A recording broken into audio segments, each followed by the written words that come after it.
तो hello guys, पाई back. तो आज हम बात करें डेविल इज पार्ट टाइमर के सीजन 2 के एपिसोड 12 के बारे में, जो कि सीजन लास्ट एपिसोड है। तो लेट्स बिगिन।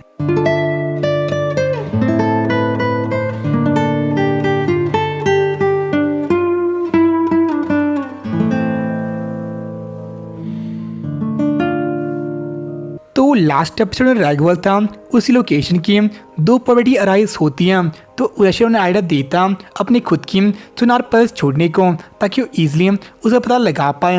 और वो कहता इस सुनार पल्स को डोको डेमो फ्रिक्वेंसी बैंड में छोड़ने की, बट इसे की प्रॉब्लम थी कि जितने शहर के फ़ोन थे वो इससे ख़राब हो सकते हैं। और जो एमिलिया थी वो काम करे डोको डेमो के अंदर, और वो नहीं चाहती अपने काम को बढ़ाना। तो जो उसका आइडिया था उसे डायरेक्ट कर लेती हैं, और वो कहती हैं इस चीज़ को मैनुअली करने की, मतलब कि टीम में बंटकर दोनों टावर में देखने को।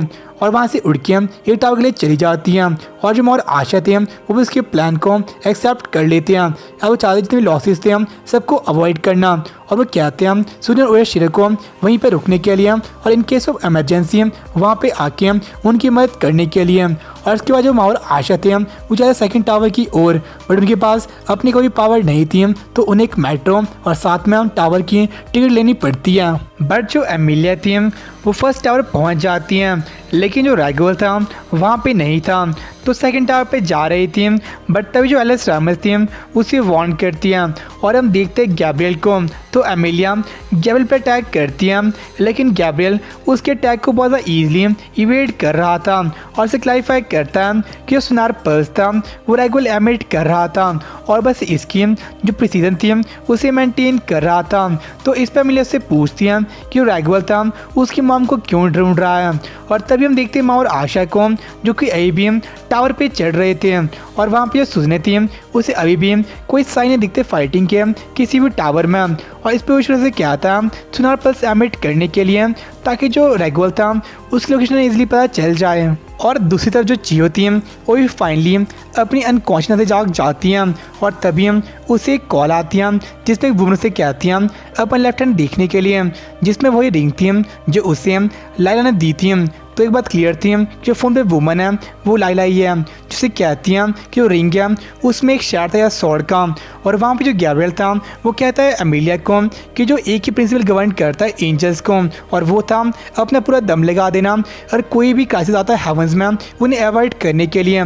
लेकिन अभी जो हेवंस था वो तो टूटों में टूट रहा था, और उसका मेन रीज़न था एमिलिया का ओरिजिन। जब से एमिलिया धरती पे आई थी, जो उसकी एग्जिस्टेंस थी उसे हेवन ने क्राइसिस मान लिया था।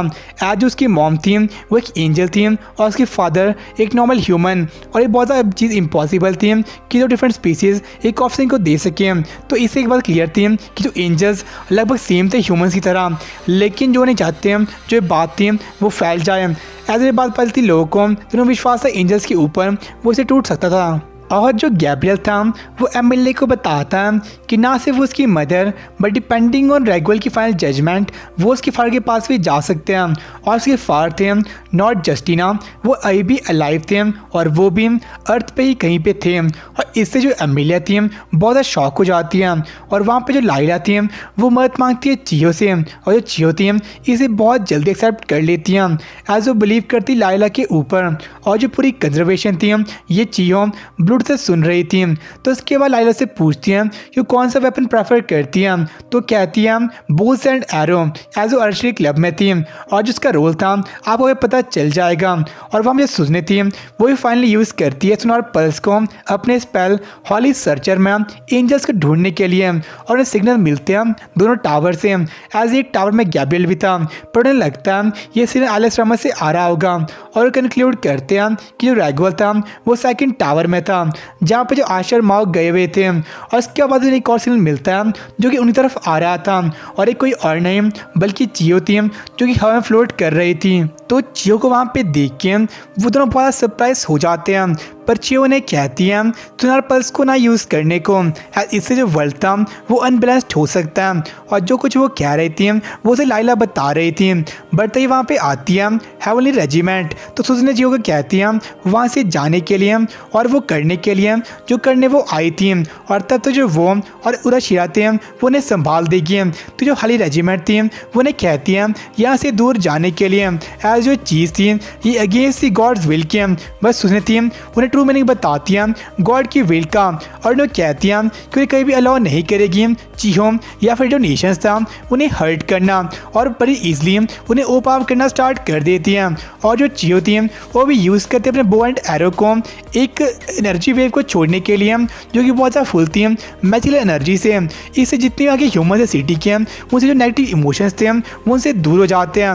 लेकिन जो माँ और आशा थे उन्हें अभी तक रैगवेल नहीं मिलता है और वो कॉन्टैक्ट करते एमिलिया को, बट जो एमिलिया थी उन्हें कॉल को आंसर नहीं करती है। बट जो बाहर आते हैं वो देखते हैं एनर्जी वेव की लाइट को, और वहाँ पे जितने लोग थे उसे और समझ रहे थे।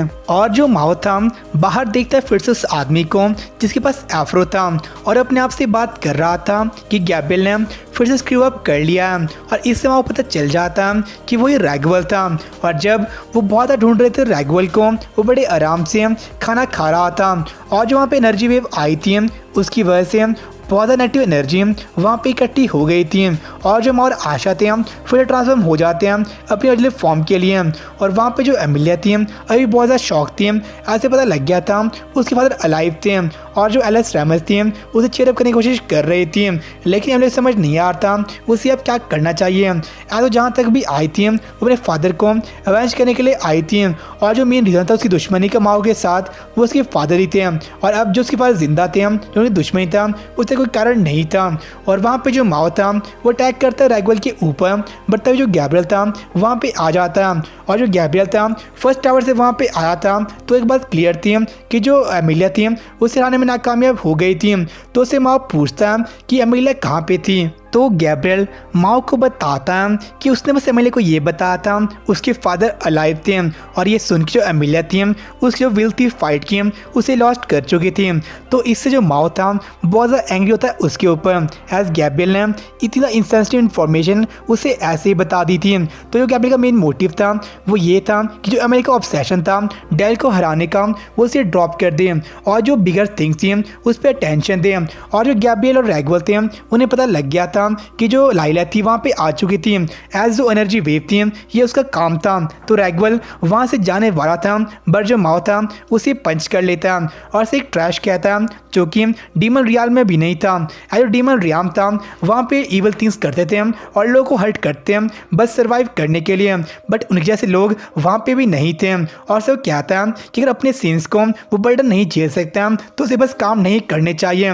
बट स्टिल जो रैगवेल था वहाँ से चले जाता और कहता है गैब्रिएल को उन्हें रोकने के लिए। तो जो माँ और आशा थे ट्राई करते रैगवेल को स्टॉप करने का, बट जो गैब्रिएल था उन्हें बहुत ईजिली ओ पावर कर लेता।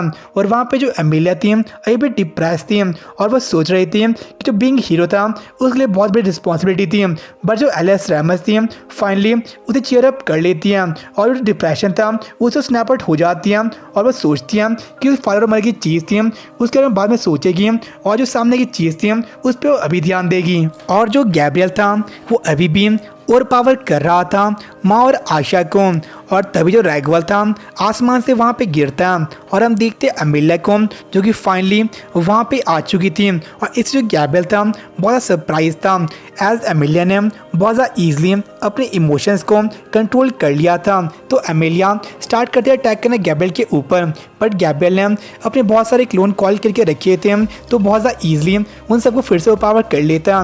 बट जो माँ था फिगर आउट कर लेता कि उनमें से रियल गैब्रिएल कौन था, और एमिलिया उस पर अटैक करके उसे बहुत ज़्यादा हर्ट कर लेती है।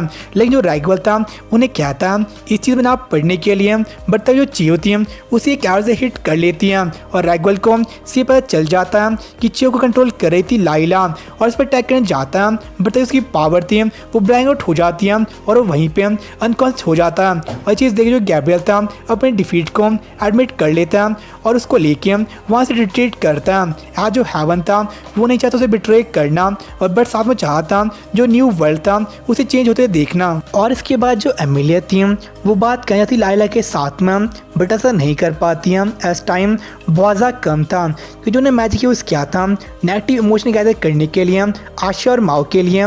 अब उसकी वजह से वर्ल्ड का एनर्जी बैलेंस था वो बिगड़ रहा था। तो चीहो फिर से एक और थ्रो करती हैं जिसकी वजह से पिछला एनर्जी वेव थी वो कैंसिल आउट हो जाती हैं और माँ और आशिया अपने नॉर्मल फॉर्म में रिटर्न कर लेते हैं। और जितनी भी स्टडी थी सब देखती इस लाइट को एज और लाइट्स। और जो इसके बाद ची होती है वो फिर से सो जाती है, और जब वो उठती है हॉस्पिटल में वो बताती है माओ को कि उसकी बॉडी थी उसने लैंड की थी लाइला को एज अ बेकार इंसान नहीं थी, और वही पावर चाहती थी अपने फ्रेंड्स को प्रोटेक्ट करने के लिए। और उसके अभी भी कुछ ऐसी मेमोरीज थी जो उसकी अपनी नहीं थी, मतलब कि मेमोरीज लाइला की थी, जिसमें वो देखती हैं एक छोटे से डीमन को जो कि ऑफकोर्स माओ था। उसके बाद हम देखते हैं डोकू डैमो में जो एमिलिया और रिको थे उनके पास बहुत ज़्यादा काम बढ़ गया था लास्ट इंसिडेंट के बाद से, और एमिलिया डिसाइड करती हैं हॉस्पिटल जाने का चियो को देखने के लिए।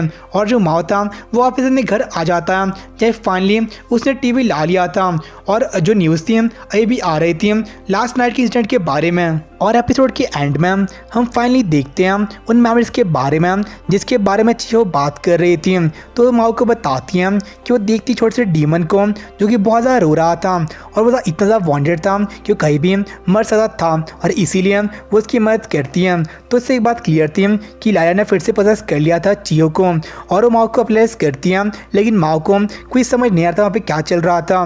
तो उस पर वो कहती है कि वो उसे जानता है और उसे कॉल करती है एज डीमन जैकब, जो कि उसका असली नाम था। और इससे माओ को पता चल जाता है कि वो कौन थी, और उसे बताती है कि उसका गोल था एंटी एस्ला हेवन और डीमन रियान को अपनी प्रॉपर फॉर्म में रिस्टोर करना। और उसे बताती है कि वो धरती पे वो आया था वो कोई कोइंसिडेंस नहीं था, एज जो अर्थ थी वो सबसे क्लोजेस्ट थी सेफर लैंड एंटी एस्ला के। और उसे बताती है कि एमेलिया भी एक की थी, और उसे वो कहती हैं जो एंटी एस्ला का डाक था उसे ढूंढने की, और जो वर्ल्ड था उसे फिर से रिटर्न करने की अपनी प्रॉपर फॉर्म में। और से कहती हैं अपना बेस्ट करने के लिए, और फिर से चियोती रिटर्न करती है अपने नॉर्मल फॉर्म में।